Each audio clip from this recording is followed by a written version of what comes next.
Halo teman-teman, salam sehat selalu, salam sejahtera, dan tetap semangat. Masih dengan saya, Bung Ropan. Dan pada hari ini Liga 1 BRI ya, di Indonesia ini berputar. Namun salah satu partai yang saya ingin bicarakan, membahas adalah duel antara tuan rumah PSM Makassar menjamu tamunya Persebaya Surabaya. Ini yang bisa saya katakan juga big match yang akan terjadi di Stadion Gelora B.J. Habibie di kota Parepare. Kita tahu bersama bahwa PSM ini masih berada di posisi keempat di klasemen sementara, tertinggal 5 poin di belakang pimpinan klasemen Madura United. Namun Madura ini sudah bermain 9 kali. PSM baru bermain 7 kali. Dengan 5 menang, 2 imbang, dan satu-satunya tim peserta di Liga 1 BRI ini yang belum terkalahkan sampai saat ini. Sehingga bagi PSM, kalau PSM bisa memanfaatkan 2 pertandingan, termasuk melawan Persebaya, dengan 6 poin tambahan, mereka akan ada di atas, bisa unggul 1 poin dari Madura United. Namun ini tentunya perlu kerja keras, ya, perjuangan di lapangan. Apalagi PSM itu akan menerima Persebaya Surabaya yang tentunya akan bertekad tampil habis-habisan, tidak mau kalah lagi. Karena Persebaya sebelum datang ke Parepare ini mereka ditekuk di kandang sendiri, dipermalukan dengan kekalahan 0-1 dari Bali United, juara bertahan. Ini yang membuat Bali United itu langsung ada di peringkat ketiga sementara ya. Setelah Madura, Borneo, Bali, dan PSM. Hanya selisih 1 poin antara Bali United dan PSM Makassar. Tapi Bali United sudah bermain 8 kali.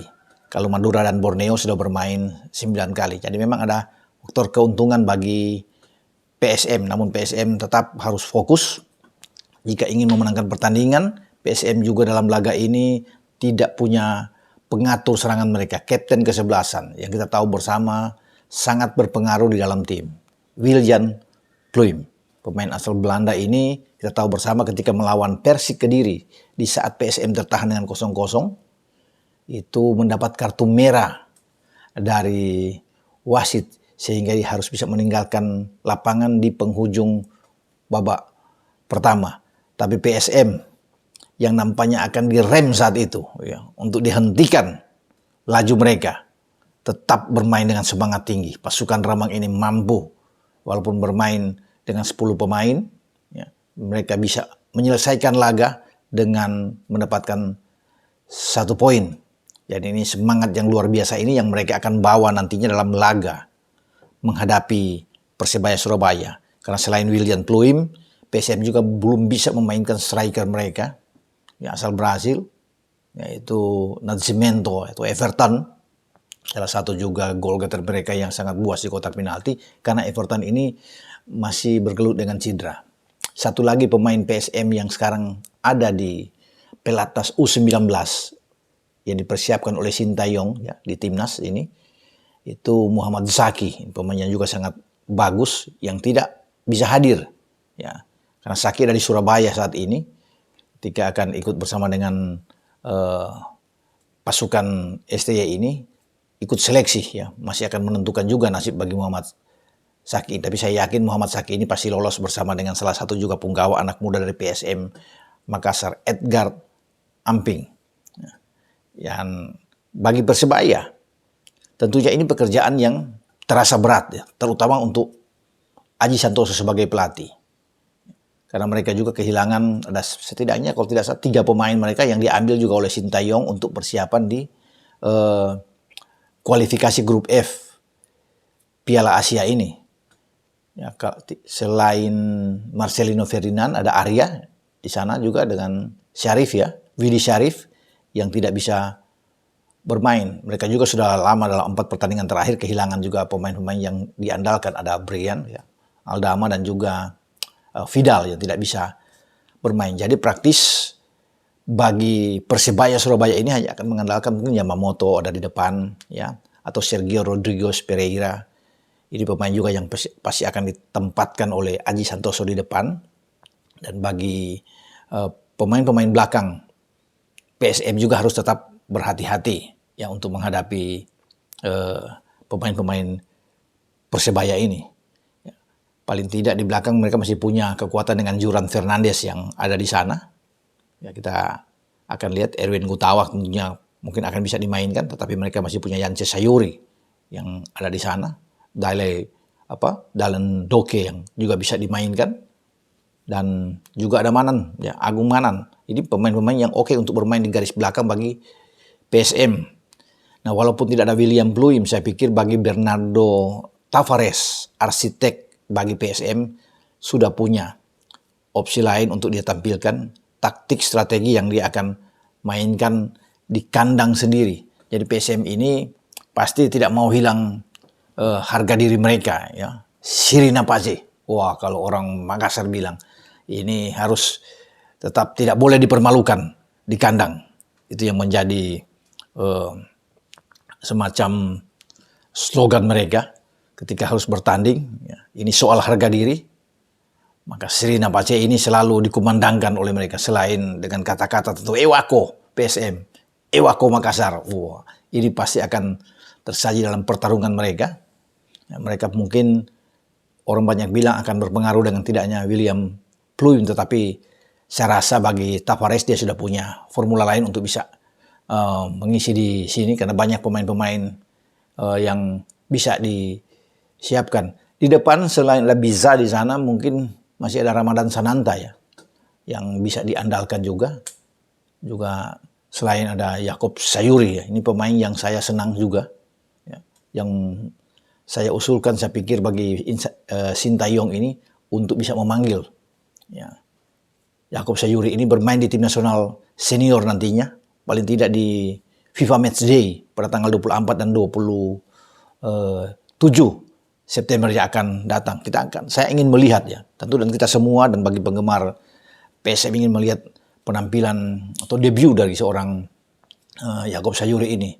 Semoga ia akan dipanggil dan STY bisa mendengar usulan dari saya ini untuk bisa dia berada di timnas senior. Ya, kita bisa melihat ini ada Raihan di sana, ya. Ananda Raihan juga masih oke, bisa bermain. Ricky Pratama yang tidak lolos juga dari timnas U19 juga bisa ditampilkan. Ya. Ada Akbar Tanjung di sana yang juga bisa main, Arhan yang juga bisa disiapkan, ada pemain dari Jepang ya, Kenzo yang juga dapat diandalkan oleh Tavares bisa bermain di sisi tengah. Ada Rizky Eka Pratama yang juga dapat dipakai semua oleh Tavares. Jadi kalau bermain saya pikir dengan 3-5-2 bagi Tavares ini oke. Dengan 5 gelandang, ada 3 pemain belakang, Reza sebagai penjaga gawang, dan ada 2 di depan. Saya pikir Ramadan ada di depan saya pikir ya, bersama dengan Bisa kalau bisa dimainkan oleh Tavares. Jadi juga bagi Leo Lelis dan Rizky Ridho harus tetap berhati-hati juga sebagai benteng di belakang 2 bek tengah Persebaya ini untuk bisa menghadapi pasti tekanan yang bertubi-tubi akan diberikan oleh anak-anak PSM ini dalam pertandingan di mana mereka butuh 3 poin ya, untuk bisa mendongkrak angka mereka untuk naik lagi, bisa mendekati di puncak klasemen. Karena pasti PSM tidak ingin kehilangan poin, draw apalagi kalah. Dan pasti bagi Aji Santoso sebagai pelatih juga tahu, karena mereka datang ke Makassar ini selalu sulit ya. Dalam mungkin 3-4 pertandingan terakhir ketika kalau harus datang ke Makassar, selalu Persebaya ini mengalami hal-hal yang tidak begitu diinginkan atau hal negatif. Mereka selalu kalah, tapi kalau bermain di Surabaya pasti ini akan menjadi keunggulan bagi Persebaya. Selama ini kalau dari statistik yang saya lihat, jadi pasti Aji sudah tahu. Ini pekerjaan yang sulit yang mereka harus hadapi. Paling tidak Persebaya jangan kalah lah ya, datang ke Makassar ini. bisa meraih 1 poin sudah bagus seperti yang dilakukan oleh Persija. Tapi kalau melihat juga dengan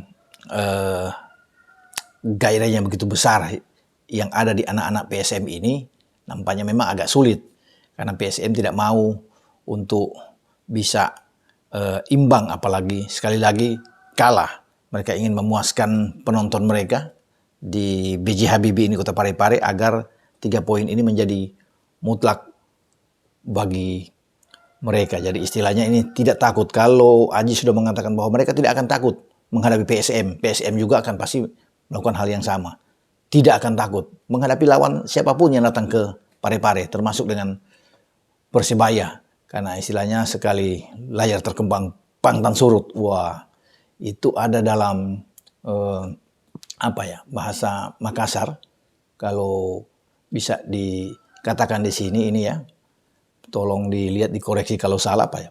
Puna stanga ko asuluko, ya kalau tidak salah itu. Ya, kemudian ada juga puna tojengko ewako. Ya, tolong dikoreksi kalau salah. Ya, ini istilahnya ini sekali layar terkembang pantang surut, yaitu terus. Ya, karena kata-kata ewako ini menjadi slogan yang paling top. Ya, kita akan tunggu nantinya apakah PSM bisa meraih 3 poin di kandang mereka di saat menjamu Persebaya Surabaya. Sampai di sini pembahasan saya. Ciao.